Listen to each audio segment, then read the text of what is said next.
They didn't expect me to hear it. I was in the kitchen adjusting the angle of the serving tray when I heard her voice float in from the dining room. Light, careless, just loud enough to reach me from the hallway. "Make sure that's her glass," she said. "She'll be out before dessert. I don't want her ruining the toast." There was a pause. Then my son's muffled voice, too low to catch. Then her again, laughing softly. "It's harmless. She'll sleep like a baby. We just need a peaceful evening for once." I stood completely still. My hand gripped the edge of the countertop until my knuckles palled. My heart didn't race. It stopped, then restarted, slower, heavier, like it now carried more weight than before. They were talking about me. I turned my face toward the mirror above the stove. A ridiculous thing to hang in a kitchen, but there it was. A small square with a wooden frame and a crack across the lower left corner. I saw my own eyes there, calm, flat, unmoving, the way I imagine I looked when I buried my husband. The way I must have looked when my son first told me years ago that Pauline has a different way of doing family. I walked slowly to the dining room. 10 steps, I counted each. They were standing at the table arranging the cutlery, smiling, not a trace of anything on their faces. She kissed him on the cheek and went to the hallway to get the wine. I didn't say a word.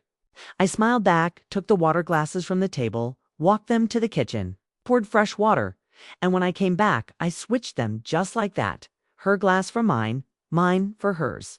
A quiet act unnoticed. Final, it was my house, even if they liked to pretend it wasn't. They'd insisted on hosting the dinner here. It's cozier, more traditional, and besides, you've got the best dining room. What they meant was that my house looked respectable and familiar. What they meant was that their apartment, with its sleek grays and metal stools, didn't feel like family. What they meant was I was good for appearances. I set the glasses back on the table, sat down, smoothed the front of my navy dress. Pauline returned holding the wine bottle like she was in a commercial. "Cabernet Sauvignon," she said. "Your favorite Iris." She used my name like it tasted bitter in her mouth. I nodded. "Lovely." The others arrived one by one. My older grandson, Henry, distracted as always, glancing at his phone every few minutes. My younger granddaughter, Amy, polite and sweet, helping with napkins without being asked. The table filled. The candles flickered. The roast cooled slightly while Pauline fussed about lighting. Then came the first sip. Pauline raised her glass for a toast. "To family," she said, "to patience and to keeping things civil." That earned a few confused glances, a tight chuckle from my son, a silence that lingered too long. She drank Dot. I watched her throat move as she swallowed. Then I took my glass and raised it slightly. Didn't drink. Dinner began. Conversations about schools, promotions, a vacation someone might take in July. Nothing about me. Except when Pauline turned and said brightly, "I hope the food's not too salty for your blood pressure." "Iris," I smiled at her. "We'll find out, won't we?" She didn't catch the tone. She never did.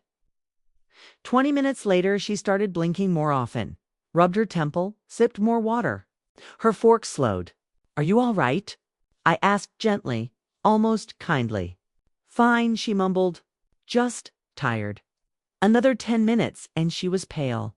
Her posture slackened, her words slurred just enough for everyone to notice.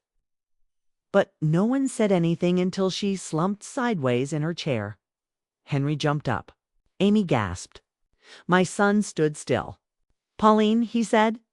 I rose slowly, took her glass, carried it back to the kitchen, and poured the rest down the drain. I didn't say a word. They laid her on the couch, called an ambulance. The diagnosis would be exhaustion, low blood sugar, perhaps stress.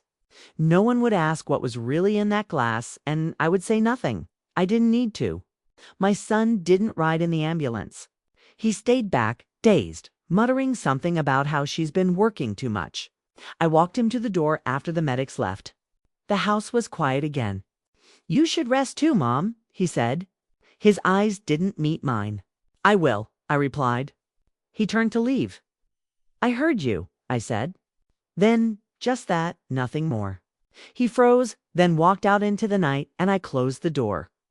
The silence after they left was different. Not peaceful, not sad, just full. Like something had finally landed after floating in the air for years. I sat in the living room, hands folded on my lap, and watched the dark settle over the porch. Pauline's perfume still lingered faintly in the cushions. Some expensive things she wore too much of, sharp, floral, insistent. Even passed out, she managed to leave her mark. I didn't feel guilt. That surprised me. I expected some trembling, some doubt. But all I felt was clarity, like a fog had lifted. I picked up the wine glasses, the plates they left behind, and began clearing the table. No one had finished their food. The roast had gone cold, the green beans limp. Amy had taken her napkin and folded it into a perfect little triangle before leaving. That girl had a good heart. I hoped she would survive this family with it intact. In the kitchen. I scrubbed the dishes like it was any other night, like nothing unusual had happened. But it had, and it didn't begin tonight. It began long before. Years ago, I would have laughed at the idea of such a thing. That my son's wife would try to drug me just to keep me quiet during a family dinner. But then again, years ago, I used to believe that kindness alone built family, but Pauline had always disliked me subtly at first. Gentle corrections about how I spoke. You mean salmon, not salmon, Iris? It's pronounced croissant, not crescent. Then came the bigger ones. You really should stay out of our parenting choices. Iris, your decor is so nostalgic. Code for outdated, low-class, embarrassing. She came from money, not old money. Flashy money, the kind that gets spent quickly and loudly. Designer clothes. Weekly spa visits. A car that costs more than my house. And somehow, despite all that, they were always behind on bills. That's where I came in. My son Nathan was no better. He didn't defend me, didn't contradict her, just smooth things over. She doesn't mean it like that, Mom. Pauline's just stressed. You're being too sensitive. Let's not make a thing out of it. I didn't make a thing out of it for years. I signed checks, helped with the down payment on their house, covered private school fees when Henry started slipping behind, paid off their credit card debt once, quietly, after they asked for a small favor. I never told anyone. That was my mistake. They got used to it. Started acting like it was expected, like I owed it to them just for being alive. And I took it because Nathan was my only child. Because I thought if I kept giving, eventually I'd be part of their lives again. Not just a backup wallet, but a mother, a grandmother. I thought if I stayed useful, I'd stay wanted. Tonight proved otherwise. They didn't just want me silent. They wanted me unconscious, out of the picture, an obstacle to their performance of unity and polish. I washed Pauline's wine glass. Last, watched the soap run down the stem. The rim where her lipstick had left a faint mark. I rinsed it carefully, set it on the rack to dry. Then I wiped down the counters, turned off the kitchen light, and went to bed. I didn't sleep. My mind replayed their conversation in loops. Her voice, confident, careless, talking about me like I was a dog to be tranquilized. I used to say nothing. When they left me off the Christmas card, when they told the neighbors that Iris was just a friend helping out with childcare. When I offered a suggestion and got a patronizing smile in return. I swallowed it all. Not anymore. In the morning, I dressed without rush. Same routine. Soft slacks, cardigan, a brooch my husband gave me before he passed. I made tea, sat by the window. The garden needed weeding, but I let it be. Today wasn't for that. My phone buzzed around 9:17 a.m. A message from Amy. Grandma, is everything okay? That was so weird last night. Dad said Pauline fainted because she hadn't eaten all day, but I don't know. She looked strange. You okay? I smiled. Bless that girl, I replied. I'm perfectly fine, sweetheart. Thank you for checking. And yes, something was strange. I didn't say more. Not yet. She deserved the truth, but not in a text message. I would talk to her soon. When it was time, I spent the morning reviewing my bank statements. 3 accounts, 1 savings, 1 checking, and 1 I hadn't touched in over a year. My name on every document and Nathan's on several. I have forgotten how many payments I'd automated in their name. Cell phones, car insurance, school fees, a gym membership I'd never used. It was all there in black and white. They used my money to build their life, and now they'd tried to erase me from it. I closed the laptop gently and called the bank. The voice on the other end of the line was young Chipper. Too bright for 9:30 in the morning. Good morning, Miss Lorne. This is Colleen at First Carolina Federal. How can I assist you today? I paused before answering. My hand rested on the notepad beside the phone where I'd scribbled every recurring payment I could remember. My handwriting looked steadier than I felt. Yes. Hello. I need to review some authorizations on my accounts, and I'd like to suspend a number of automatic transfers. Possibly all of them. There was a beat of silence. Of course, Ms.Lorn, I can assist with that.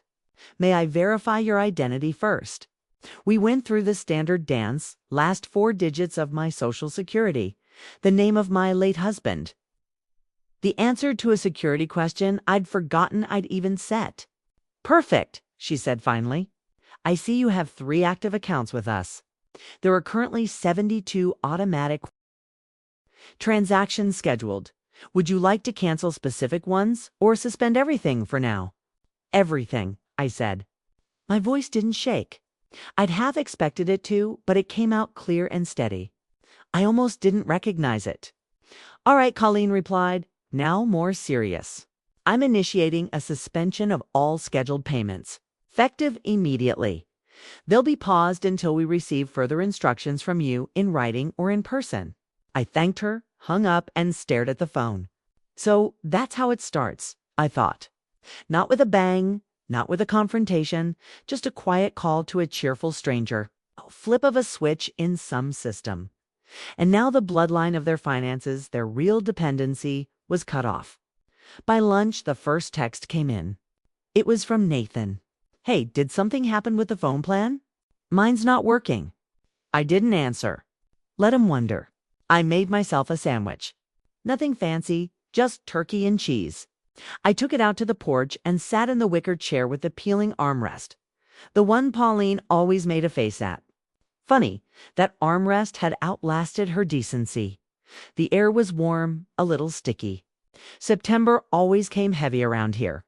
I watched a neighbor mow his lawn in slow, careful stripes and remembered how my husband used to do the same. I wondered if he were here, what he'd have said about all this. He wouldn't have been surprised he saw things I didn't, warned me gently years ago. Iris, he said once, if they only come around when there's a check involved, they're not visiting you. They're visiting the money. Back then, I brushed it off. Told him he was being cynical. Now I thought, no, he was just tired. Tired of watching me get chipped away piece by piece. Around 2 o'clock, the doorbell rang. I knew before I opened it who it was. Nathan Dotta's shirt was wrinkled, unusual for him. His hair hadn't been combed. He looked like a man who'd been chasing an explanation all morning and still hadn't found one. Mom, he said, stepping inside before I could say yes or no. I need to ask you something. I didn't invite him to sit. He stood in the living room, glancing around like he was looking for something. Maybe he was. Did you talk to the bank? I did. Why? He said it like it was a real question, like it was unexpected. You know why? I said simply. His face changed. Then flickered through irritation, confusion, something else I couldn't name. Then it settled into that careful, measured expression he used when dealing with clients. He folded his hands together, Mom. Pauline's been under a lot of stress lately. She didn't mean anything by what she said. It was just poor wording. She was nervous about the evening going smoothly. That's all. You're calling it poor wording? I asked. She didn't drug you, he said quickly, eyes widening. You're jumping to conclusions. It was just a supplement. She uses melatonin herself. Thought it might help you relax. She put it in my glass without telling me. He hesitated. Yes, okay. That part was not great. I almost laughed at that. Not great. I said nothing. Just stood there, arms folded, waiting to see where he'd go next. He exhaled.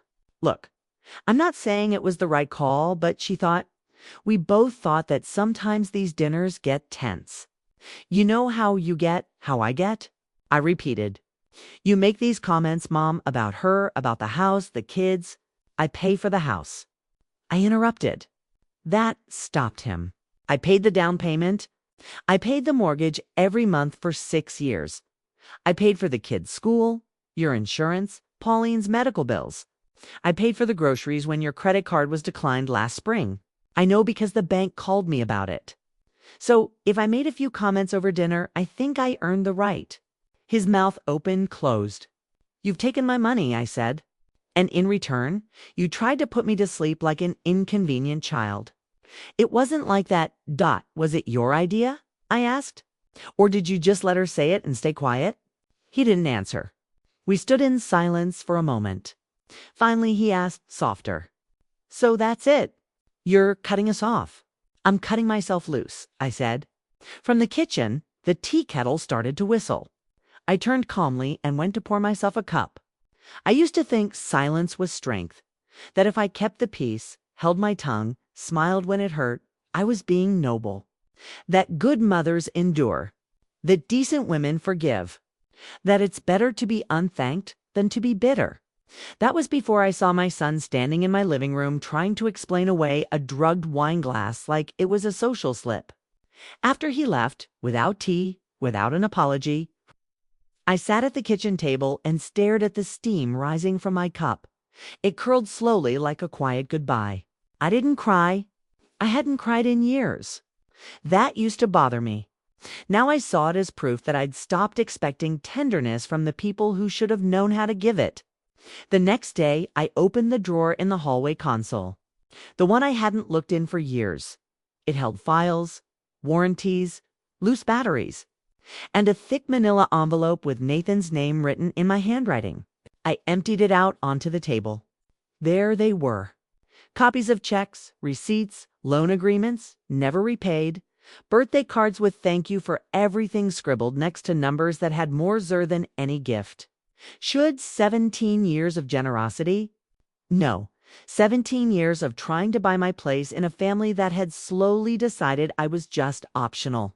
I looked at one check for $6,200, labeled nursery furniture. That was when Pauline was pregnant with Henry. She'd cried on the phone, said she didn't want her baby to sleep in secondhand junk.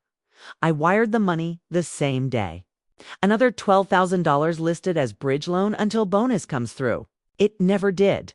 And the biggest one, $45,000 down payment on the house. They'd had champagne that night. I remember because Nathan sent a photo of the cork and said, "Wouldn't have popped this without you, Mom." I didn't print that photo. It wasn't just the money. It was the little things.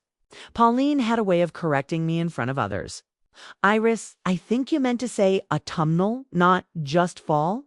Don't tell the kids those old stories. They're a little dated." Nathan would laugh like it was charming.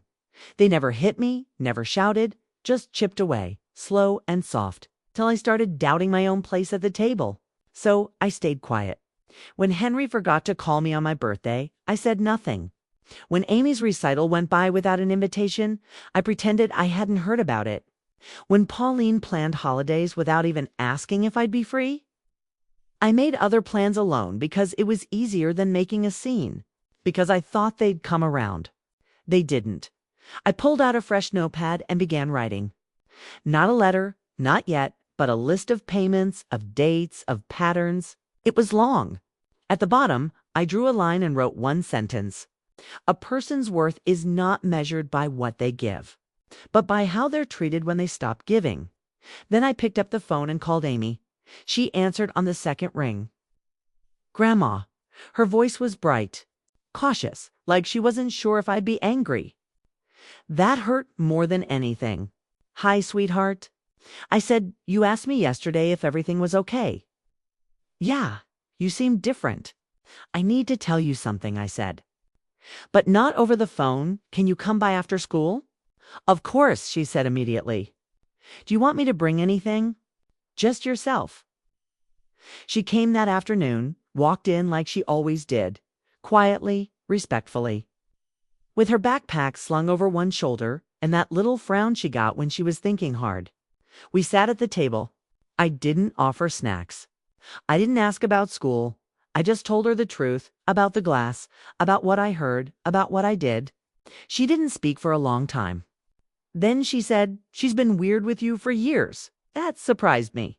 I noticed it when I was 10, she said. I remember you gave me a sweater and she said it wasn't my style and Dad just let her. I nodded slowly. Amy looked at me, then down at her hands. Are you okay? I am now, I said. I'm sorry. You don't need to be. You didn't do any of it. She took a breath, then asked, What happens now? I'm not sure, I said. But it's going to be different. She didn't push. Just reached across the table and squeezed my hand. That night, I wrote a letter. Not to Nathan. Not yet. To my lawyer. I asked for an appointment, and I slept well for the first time in months. The law office smelled like old wood and copy paper. That sterile sort of calm that makes you sit up straighter, even if no one asks you to. I hadn't been there in years. Not since I updated my will after my husband died. Back then, I'd left everything to Nathan because who else was there? Now, I was here for a different reason. The receptionist recognized me.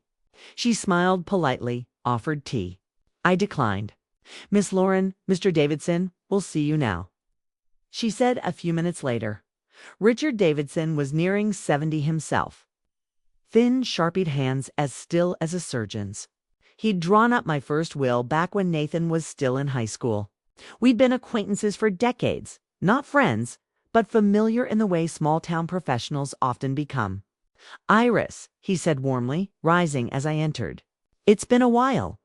Too long, I said, shaking his hand. I need to make some changes. He nodded and gestured to the chair across from his desk. Tell me what you're thinking. I laid out the facts slowly, without drama. He listened without interrupting, only nodding occasionally, scribbling in a legal pad with his fountain pen. When I got to the part about the wine glass, the switch, he set the pen down and looked at me over his glasses. Do you want to press charges? He asked quietly. No, I said. He didn't ask why. Instead, he opened a file drawer and pulled out my last will. Flipped to the second page. Currently, Nathan is the sole beneficiary. You're still listed as executive and you designated him power of attorney if you become incapacitated. Do you want to remove him from all of that? Yes, and replace him with my granddaughter, Amy. He didn't blink, just made a note. I'd also like to create a trust, I said. A separate account protected for Amy's education, housing, her future. Something no one else can touch. Not her parents, not her brother, not me. Once it's set, Richard raised an eyebrow. That can be done. I'd suggest a revocable living trust with a named successor trustee, preferably someone outside the family. I nodded. Can you be that person? He smiled faintly. Happy to, but I'll need to verify with her first that she understands what's being offered. She doesn't know yet. I said, not the details. She will soon, he replied and began drawing up the paperwork. It took 2 hours signing, igniting, reviewing clause after clause. I felt no hesitation, just a calm sense of direction, like I was finally walking the path I should have taken years ago. When it was done, I felt lighter, not euphoric, just unburdened. Outside, the sun had shifted westward. The light was different, softer. I stopped by the bakery on the way home and bought a cherry tart, Amy's favorite. It felt like the right thing to have waiting. The next morning, Nathan called. I didn't pick up. A few minutes later, a message came through. I'd just got a notification from the mortgage company. Payment bounced. What's going on? Can you call me back? I stared at the screen, then set the phone down and went to water my plants. Let him sit in the silence for a while.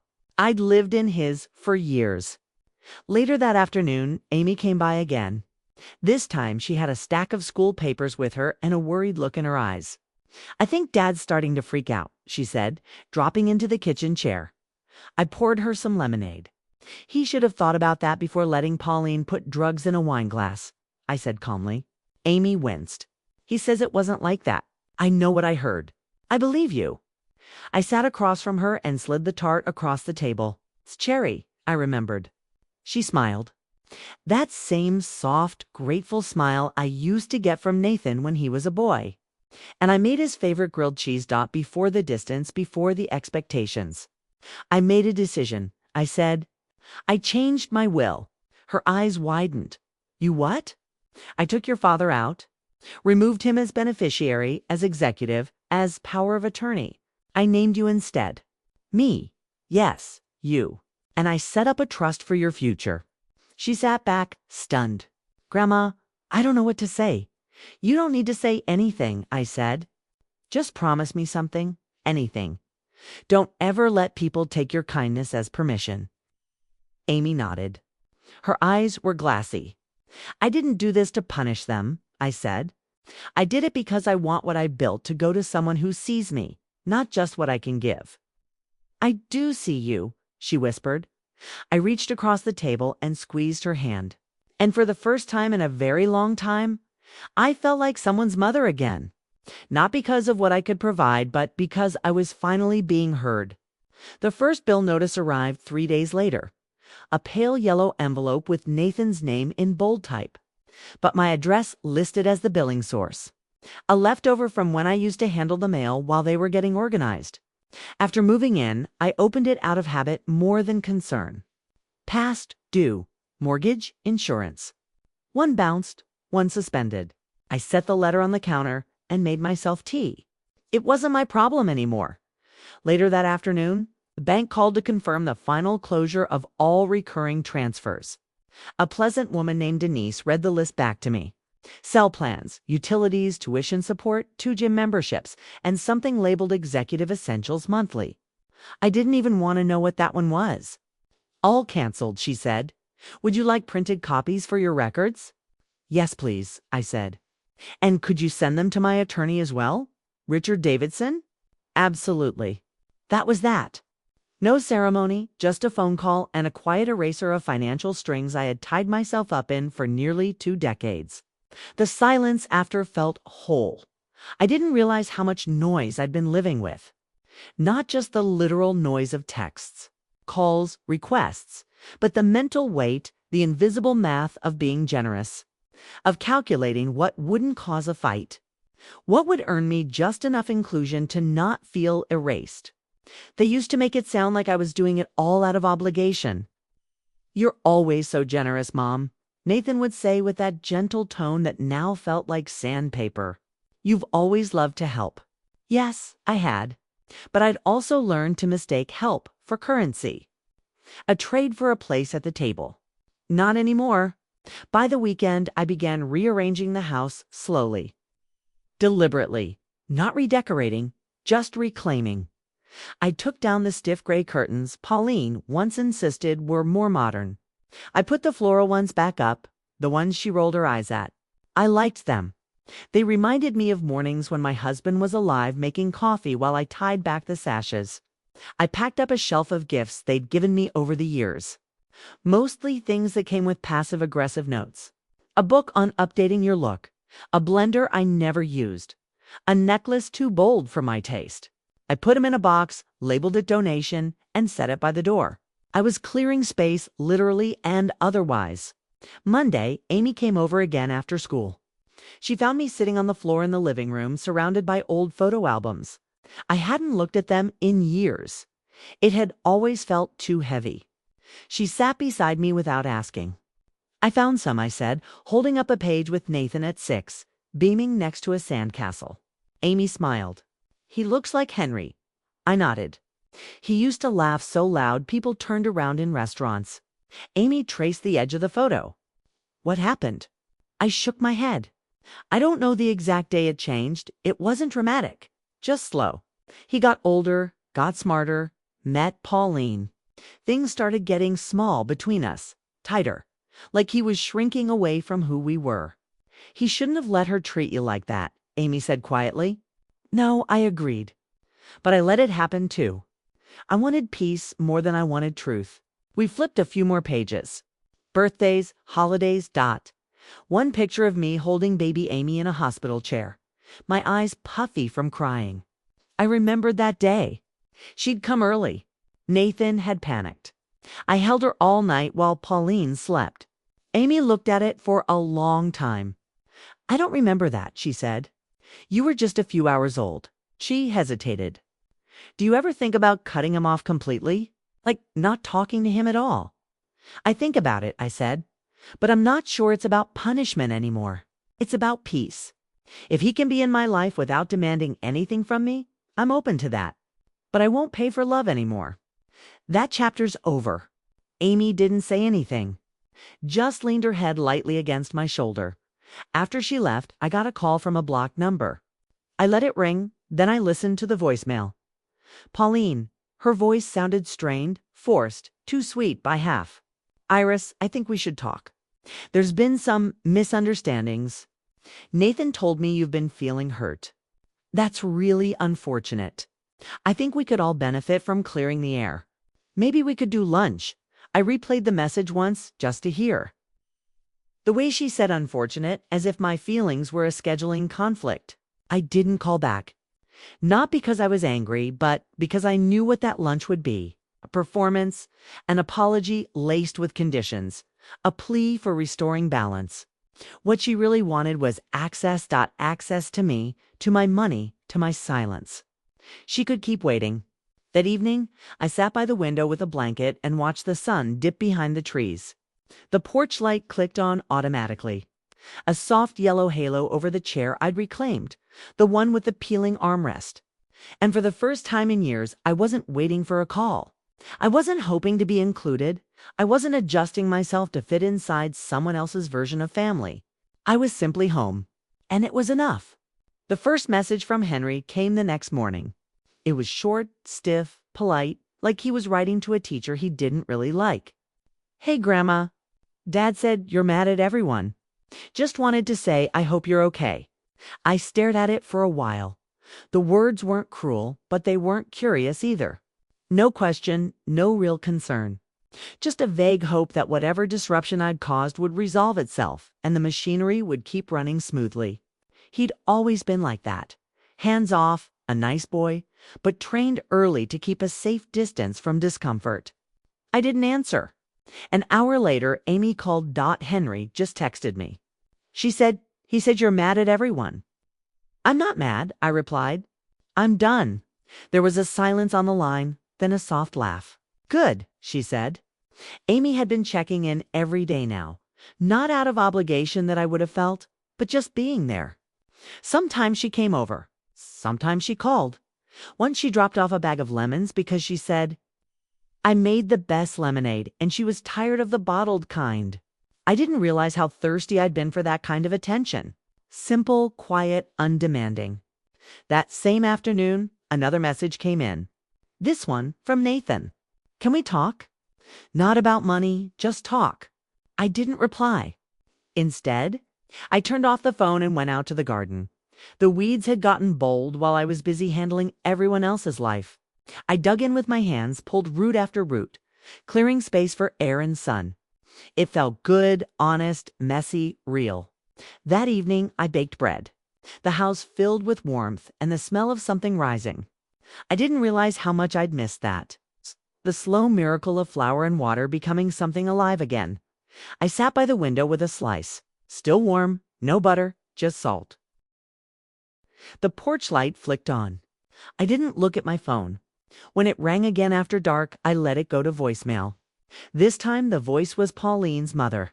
That one surprised me. Iris, this is Vanessa. I know things have been tense lately, but I wanted to say I never meant for you to feel excluded.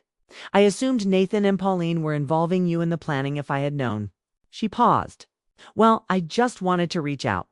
For what it's worth, I always admired how you carried yourself. I didn't know what to make of that. Maybe she meant it.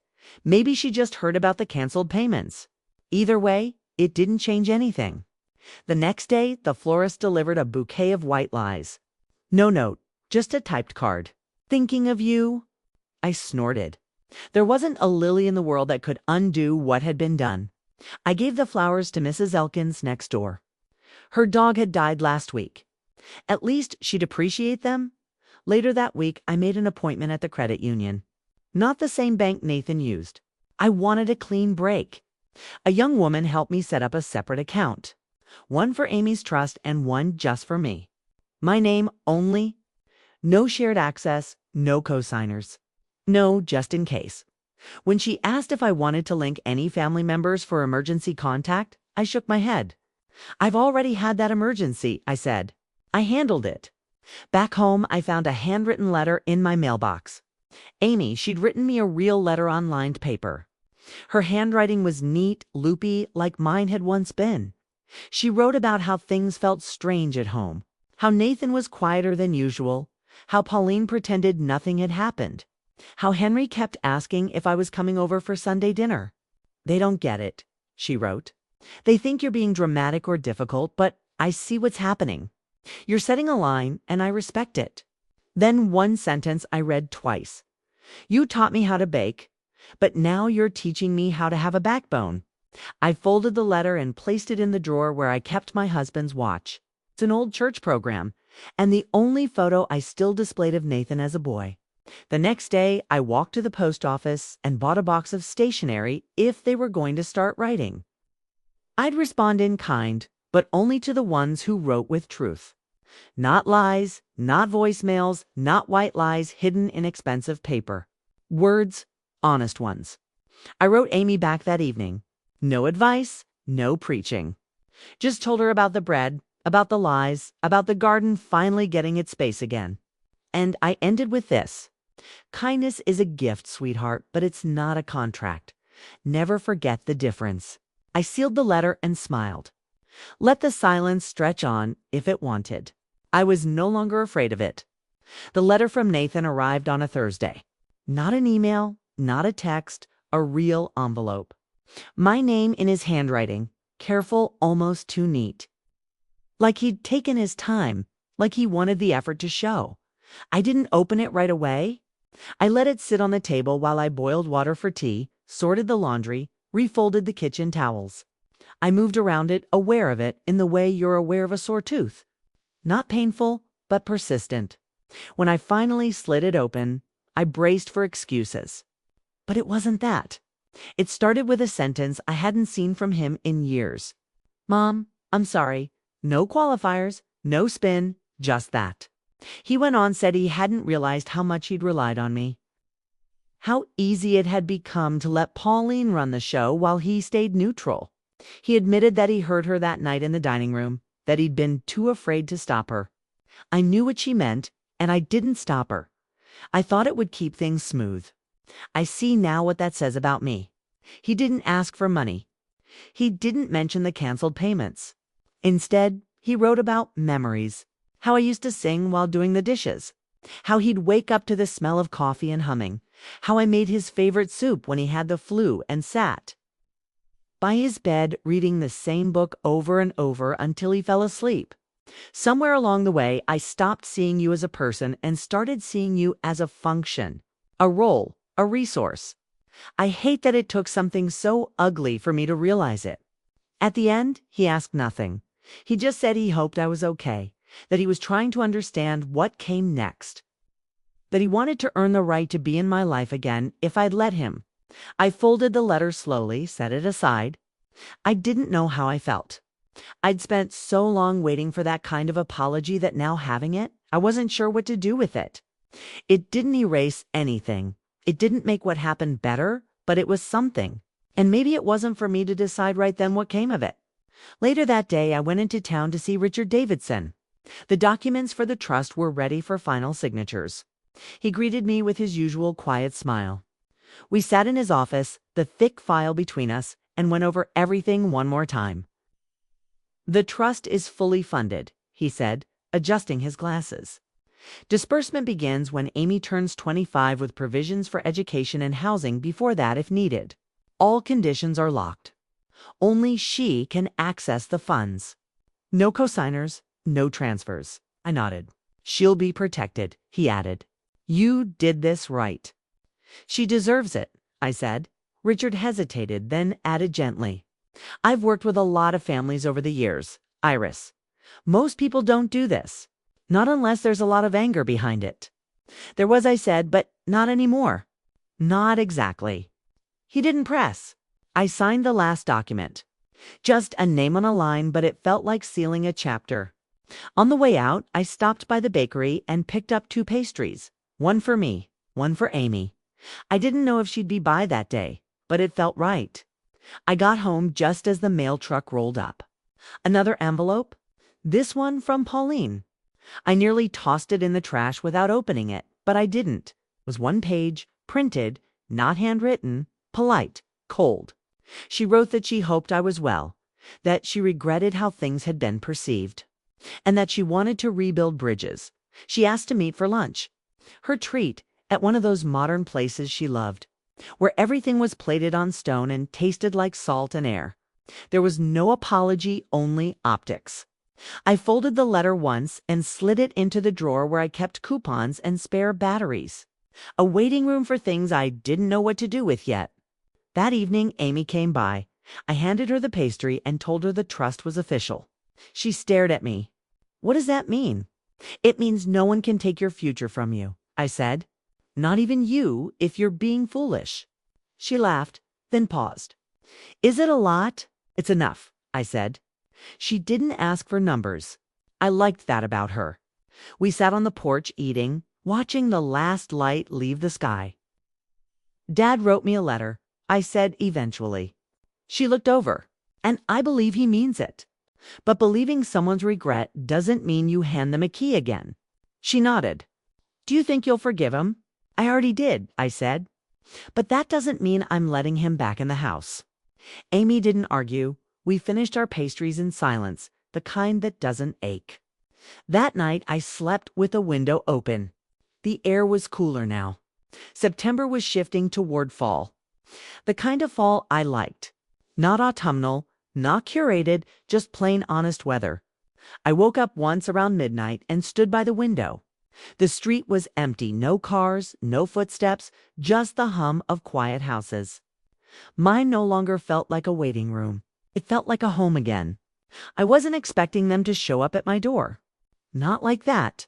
It was late afternoon, the kind of day where the air hangs heavy and still just before a storm. I'd been out in the backyard pulling weeds from the far corner of the garden, the one no one ever helped me with when I heard the car. I knew the engine before I saw it. Nathan's sedan, always a little too clean, always parked just a little too straight. I stood up, wiped my hands on my pants, and watched them get out, both of them. Nathan looked tired, older than I remembered, but it was Pauline who caught my eye. Dressed down, hair pulled back, no makeup. Which was rare for her. She always presented herself like she expected a camera to appear at any moment. But today she looked normal, small, almost. I didn't move. Nathan lifted a hand in a little wave. "Mom," he said, "can we talk?" I didn't answer, just turned and walked toward the porch. If they wanted a conversation, they could have it on my ground. They followed me up the steps like children, unsure if they were still in trouble. I didn't offer chairs, didn't invite them in. Pauline spoke first. "I know I'm probably the last person you want to see." "You're not wrong," I said. She swallowed. "I came to say something, and not just because of the money, though I'd be lying if I said we weren't affected." I waited. She glanced at Nathan, who gave her a small nod. "I'm sorry," she said, "for everything. The dinner, the glass. I shouldn't have done that. I was trying to control a situation that wasn't mine to control. It was selfish and wrong." Her voice was flat. Practiced, not robotic, but careful, like someone trying to walk across ice without slipping. I didn't speak. "I wasn't raised to ask for help," she continued. "And when you kept giving it money, time, space, I told myself it was just your way of being. I didn't think about what it cost you. I didn't want to." Still, I said nothing. Nathan stepped forward. "We came because we know we can't undo it, but we don't want to pretend anymore." I don't. I looked at them both for a long time. Then I said, "I've already forgiven you." They blinked. "But forgiveness doesn't come with a seat at my table. Not yet." Nathan nodded slowly. "I understand." Pauline, to her credit, didn't argue. I spent a long time thinking I could earn love with usefulness. I said that if I just stayed helpful, no one would throw me away. They shifted, uncomfortable. "I'm not angry anymore," I added, "but I'm not available either." That seemed to land. Nathan looked down. "Is there anything we can do?" I thought about that. "You can stop trying to manage the narrative. Don't tell the kids I'm being difficult. Don't play the victim. Just say the truth. I set boundaries you didn't like. He nodded, and I added, you can live with the consequences. If money is tight, figure it out. You're grown people. You have jobs, a house, a car I helped you buy. Figure it out like I had to when I was 35 and widowed. Pauline's face twitched just a little. I wasn't sure if it was shame or pride trying to stay intact. That's fair, Nathan said quietly. I stepped back toward the door. If you want to visit again, write first. No unannounced appearances, no requests, no strings. They both murmured agreement. I didn't hug them, didn't reach out, just nodded and stepped inside, closing the screen door behind me. I watched through the curtain as they got back into the car. No fight, no dramatics, just two people finally realizing they'd lost access to something they thought was permanent. The next morning, Amy stopped by. I told her they'd come. What did you say? She asked. The truth. Amy smiled faintly. I bet that rattled them. I'll survive, I said. We all do. She looked around the living room. It's so quiet here now. I like the quiet, I said.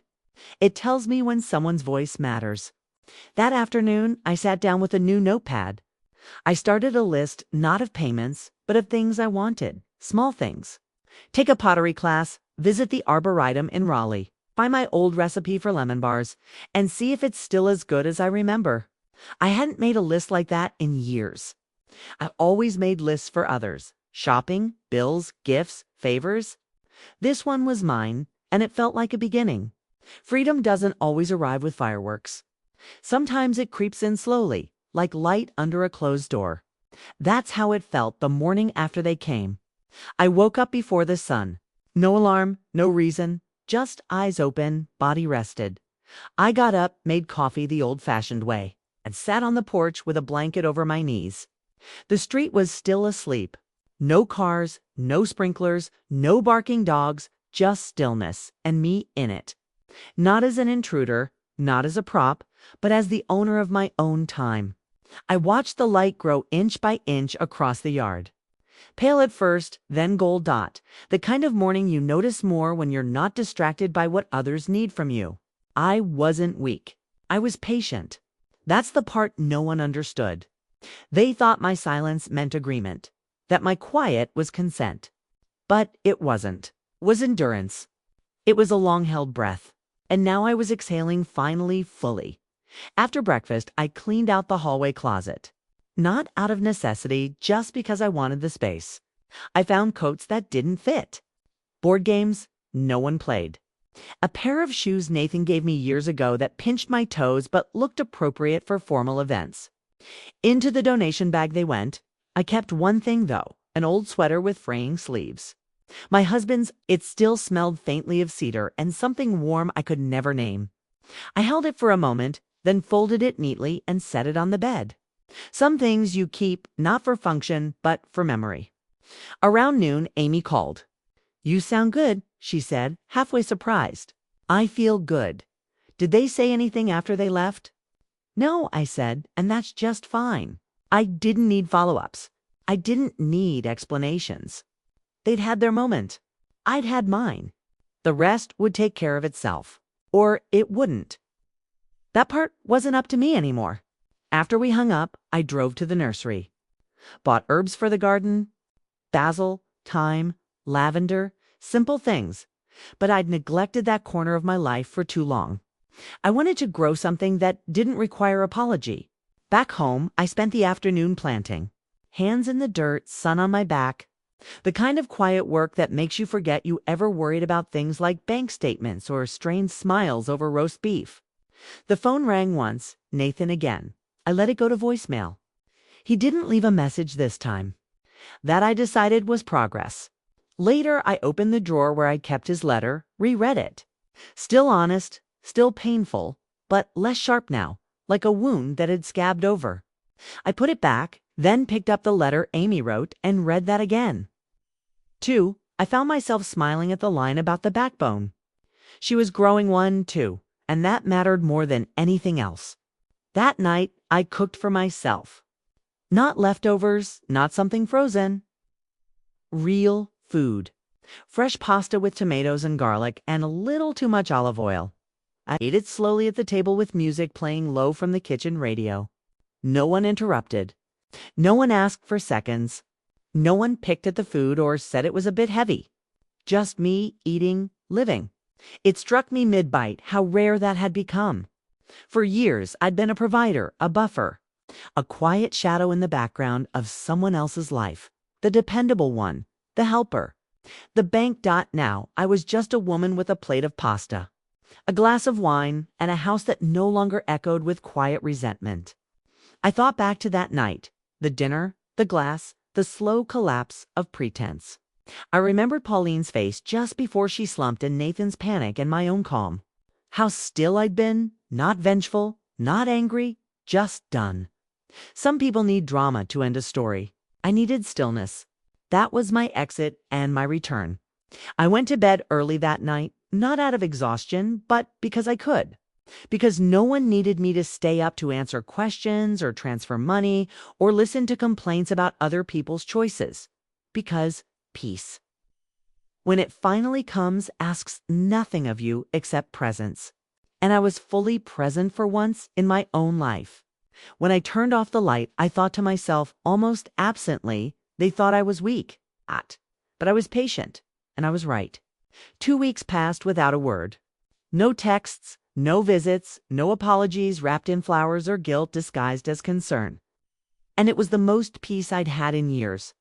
I spent the time doing small things, things I used to rush through or put off. I repainted the back door, organized the pantry, even stitched a tear in the living room curtain I'd ignored for nearly a decade. Not because any of it mattered really, but because it was mine to tend to without supervision, without commentary, without being told there was a better way to do it. That was the difference. I wasn't being watched anymore. When you live with people or even just near them who think they know better than you, everything becomes performative. Every choice you make is up for quiet debate. Even silence starts to feel like judgment. But now the quiet felt like breath. One morning I made pancakes just for myself, not for grandkids, not for guests, just because I wanted them. I made them the way I liked. Crisp edges, too much butter, a little lemon in the batter. I sat by the window watching the sun move across the kitchen tile and thought, this is what a second life feels like. That afternoon, I took out my recipe box, the old one wood chipped in the corners. The cards inside smudged with flour and oil from years of use. I hadn't touched it in ages. Pauline didn't care for my recipes. Said they were too heavy, too dated. Once even asked if I could try cooking with less emotion, whatever that meant. But Amy had asked me once years ago if I'd write them all down for her someday. So I began one card at a time. Not just the ingredients, the stories too.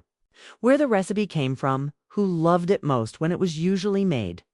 Not for anyone's approval, just so that someday someone would open this box and hear my voice in their kitchen. That evening, Amy called. They're quiet, she said, meaning her parents. Good, I replied. I think they're waiting to see if you'll come around. I laughed softly. Let them wait. She was quiet for a moment. Then you're really not angry anymore, are you? No, I said. Anger's a fire. It needs oxygen. I stopped feeding it. What's left? Space, I said. And silence and peace. She liked that. We talked a little longer about school, her friends, the new book she was reading, no heavy subjects, just a real conversation. One that didn't circle back to guilt or negotiation. After we hung up, I found myself thinking about legacy. Not the money, not the house, not even the trust, but the feeling I was leaving behind. What would they remember? Would they say I was kind, strong, distant, cold? Maybe all of it. But I hoped most of all they'd remember I stopped letting myself be used. That I found the line where giving becomes losing. And I stepped back. The next day I went to the library, checked out 3 books I'd always meant to read but never had time for. When I walked out, the sun was high and the breeze felt like a small reward at home. I started another letter to Amy. Not about the trust this time, not about Nathan, just about life. I told her about the books, the pancakes, the recipe box. I told her I was thinking about starting a new flower bed in the front yard. Something colorful, wild, unkempt. I ended it with this: don't wait for someone else to tell you your life has value. Decide it does, and then live like it. I sealed the envelope, added a stamp with a little bee on it. It's cheerful, busy, unbothered, and as I walked it out to the mailbox, I realized something. For the first time in a long time, I wasn't waiting to be chosen. I had chosen myself. It rained for 3 days straight. Not the loud kind. Not thunder and flash and drama, but the soft, soaking kind that makes everything slow down. The kind of rain that seems to wash more than just the streets. I spent most of those days inside, reading, writing, moving from room to room with no real urgency. There was something comforting about hearing the water on the windows, knowing the world outside was doing its own quiet work of renewal. I didn't hear from Nathan or Pauline, and I didn't wonder why. On the second night, I sat down with a pad of paper and started something I hadn't done in years. I wrote a list of people I hadn't spoken to in a long time. People I'd let drift away because I was too busy being needed by the ones who didn't value me. Friends I'd stopped calling because Pauline didn't like them. Neighbors I waved to but never invited in. Even my cousin Mabel, who lived 2 towns over and had always sent me a card on my birthday, even after I forgot hers twice. I decided to write them, not to explain, not to apologize, just to reconnect. That's what I was learning. Freedom isn't always about cutting ties. Sometimes it's about retying the ones that mattered. It's the ones you let fray while holding up the wrong end of someone else's rope. I started with Mabel. Dear Mabel, I wrote, I've been quiet for too long. Not because I didn't care, but because I forgot I was allowed to have a life of my own. It felt good. The next morning, I received a delivery. Not flowers, not guilt gifts, a basket. Inside, honey, tea, a jar of homemade jam, and a folded note. Amy, she wrote that she'd made the jam herself. Blackberries from a neighbor's fence, that she thought of me when she tasted it because it was a little tart, a little sweet, and totally itself. I smiled at that. She added one more thing at the bottom of the note, almost like a whisper. You're the kind of woman I want to become. I sat with that sentence for a long time. Not because it flattered me, but because it reminded me that nothing I'd built was wasted. Not the meals, not the patience, not even the mistakes. It had reached someone. It had shaped someone, and that mattered. That same day, I finally opened the drawer with Pauline's letter, the one I'd tucked away weeks ago. I didn't reread it, just took it out, walked it to the fire pit in the backyard, and lit a match. It burned quickly. No resistance. Sometimes closure isn't a door slamming. It's just deciding not to carry something anymore. That evening, sat by the window again, tea warm in my hands, and watched the rain slow to a stop. The garden would be drenched by morning. But I didn't mind. It needed the soak. Things grow better when the soil's been softened first, just like people. The next day, I went to the nursery again. This time, I bought wildflower seeds. The kind that bloom where they want, how they want, no order, no pruning, just color and stubbornness. I came home, put on my gloves, and scattered them in the front yard. Let them surprise me. I thought I didn't need control. I needed life. And life, I was learning, was best lived uncontained. Somewhere along the way, I stopped expecting the apology to fix anything. That's the thing about clarity. Once it arrives, it doesn't need ceremony. It doesn't ask for a stage. It just settles in quietly, like a truth. You already knew but didn't want to speak aloud. One morning I woke up and realized I hadn't thought about Nathan or Pauline in 3 whole days. Not once. Not when I opened the mailbox. Not when I cooked, not even when I passed the corner of the kitchen, where Pauline used to leave her purse every time they visited. That space didn't feel haunted anymore. It felt available. I'd started filling it little by little with my own things. A small stack of cookbooks I actually liked. A radio that only picked up 2 stations. Both of them full of joy. A bowl of lemons just because they looked nice in the morning light. That was the biggest change. I think I started putting beauty where the ache used to live. I didn't do it all at once. Just one corner, then another. A drawer here, a frame there, not out of some grand need to reinvent myself. Just a quiet reminder that I still had taste, still had preferences, still had a life worth shaping.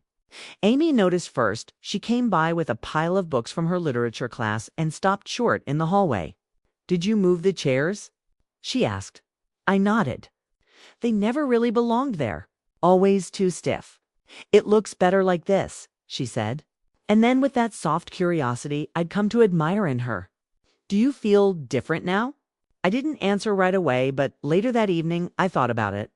Did I? I wasn't lighter. Not exactly. The past was still there.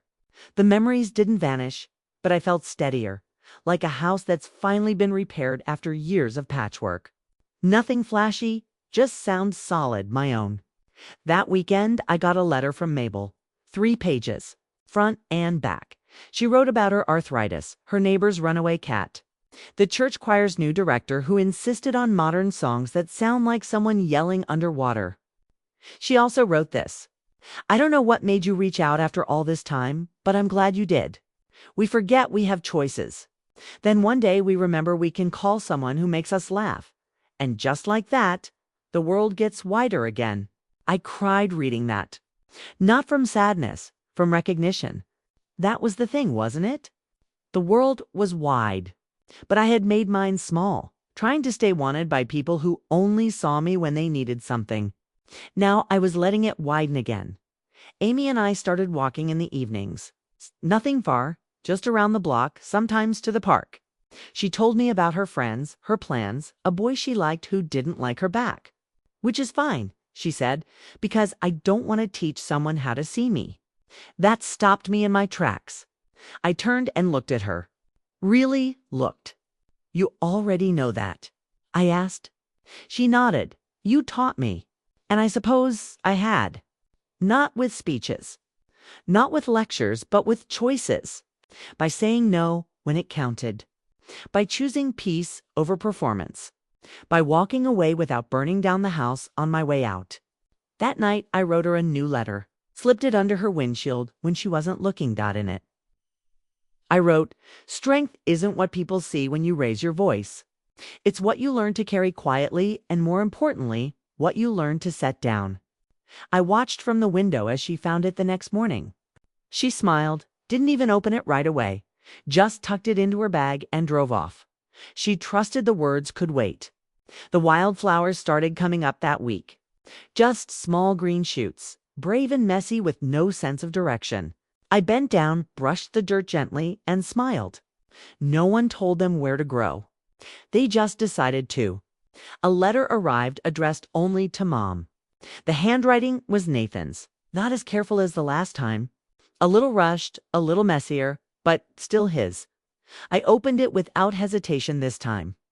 I didn't feel dread or hope or anything that asked for an emotional investment. Just a quiet curiosity, the kind you feel when someone you used to love knocks softly from a distance. Inside for short paragraphs, no excuses, no apologies either. Just a reflection.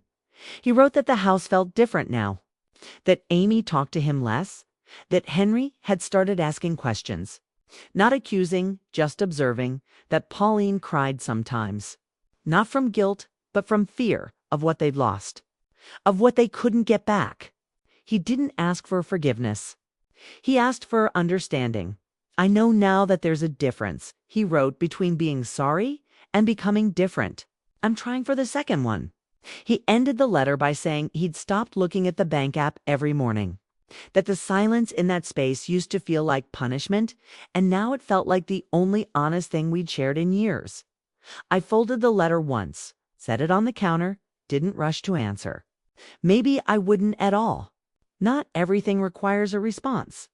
That weekend, Amy brought over a pie she'd baked herself. The crust was crooked, the filling too sweet, but it was the best pie I'd had in a decade. We ate it at the table. I used to dread the one where too many tense dinners had played out like bad theater. But now it was just a table, just 2 women eating pie and talking about things that had nothing to do with survival. "Do you think you'll ever invite them over again?" Amy asked. "Maybe," I said. But not until I stopped flinching at the thought. She nodded. Didn't push. Later, she helped me rearrange the guest room. Not for them, not anymore, but for a new purpose. I told her I was thinking about turning it into a sewing room, or maybe a reading space. It's a place that wasn't about anyone else's comfort but my own. She smiled and said, "That sounds exactly right." We moved the bed to the far wall, took down the bland art Pauline had once gifted me. Neutral tones iris, so you don't have to think about it, and opened the curtains wide. The light that came in was real. Not perfect, but warm. And I realized then I hadn't just taken my life back. I'd remade it. Not out of spite. Not out of rage, but out of clarity. People assume reinvention is loud, that it's grand, dramatic, public. But mine had been quiet, private, almost invisible, except to the people who bothered to look. I hadn't shouted anyone out of my life. I'd simply stopped holding the door open for those who kept wiping their feet on the welcome mat. Amy found one last photo in the drawer. An old Polaroid of me and Nathan years ago. Both of us laughing at something out of frame. I was holding him by the shoulders. He was looking up at me like I could fix anything. She held it up. "You want to keep this?" I looked at it. "Yes," I said, "but not in the hallway." "Where?" "Then, in the sewing room, in a drawer. For me, not for show." Amy understood. She always did. That night, I sat with a piece of paper in front of me, blank, clean. I wasn't sure if I would write Nathan back, but I knew this much. Whatever came next would be on my terms. Not because I was punishing him, but because I'd finally learned how to protect peace like a precious thing. Because it is. It didn't end with a grand gesture. No tears, no reunion, no last-minute apologies under. Rain-soaked skies, life rarely gives you that kind of symmetry. It ended, or maybe continued, with a choice I made in silence. I mailed the photo back. The one Amy found. Me and Nathan laughing in a time that now felt distant, but still real. I didn't include a note. Just the picture in a plain envelope addressed in my handwriting. The way I used to label his lunchbox in second grade. Let him decide what it meant. That was the thing about healing. It wasn't about getting even. It wasn't about being understood. It was about being able to stand in your own house, look around and say, "This is mine." No one else gets to rewrite it. Amy helped me finish the sewing room. We painted the walls a soft green. Not trendy, not tasteful, just warm. I ordered a second-hand armchair, the kind that swallows you whole when you sit down with a book. We strung lights around the window and bought a rug that didn't match anything else in the house. And for the first time in years, I looked at a room and saw something that reflected me. Not the version I showed at dinner tables or in polite conversations. That quiet space became my favorite part of the day. I'd go in, close the door, and sit. Sometimes I read. Sometimes I sewed. Sometimes I did nothing at all. Just existed in a place that didn't demand anything from me. The wildflowers bloomed. Not all at once. Not in a perfect pattern. But steadily. A riot of color right there in the front yard where anyone walking by could see. People noticed. Neighbors I barely knew complimented the flowers. A few left notes in the mailbox. One woman even asked if she could take a picture. "Of course," I said. "They're not private, just unbothered." Amy laughed when I told her that. "That's you now," she said, "unbothered." Maybe she was right. The truth is, I didn't become someone new. I just stopped shrinking inside someone else's comfort. I'm not angry anymore. I'm not bitter. Those words don't fit me, but I'm not available either. Not for manipulation, not for performance, not for being softened, just to be tolerated. I love my son. I always will. But I won't be his lesson anymore. That's his work. Now, as for Pauline, I don't hate her. I don't think about her much at all. She lives in a different world, one I'm no longer applying to enter. Amy comes by often, not because she has to, because she wants to. We talk, we eat, we plant things. We tell the truth. She told me she's thinking of moving away after college, not to escape, but to grow. She said she wants to build a life where she never has to shrink herself to keep someone close. I told her I'd visit. She smiled and said, "I'll hold you to that." And I hope she does. The house is quiet again, but it's not lonely. It's full of things that matter: letters, books, music, flowers, time, and my voice. Not raised, not shaky, just present. If you've made it this far, maybe something in this story belongs to you too. Maybe you've been told to be small, to stay grateful, to accept crumbs and call them kindness. Don't, you're not too much. You're just enough for the life that actually fits you. So go plant something wild, say no and mean it. Take your seat back. And when the silence finally settles around you, let it remind you. You were never asking for too much. You were just asking the wrong people. If this story spoke to you, share it. Leave a comment. Tell me what you've stopped shrinking for. I'm listening.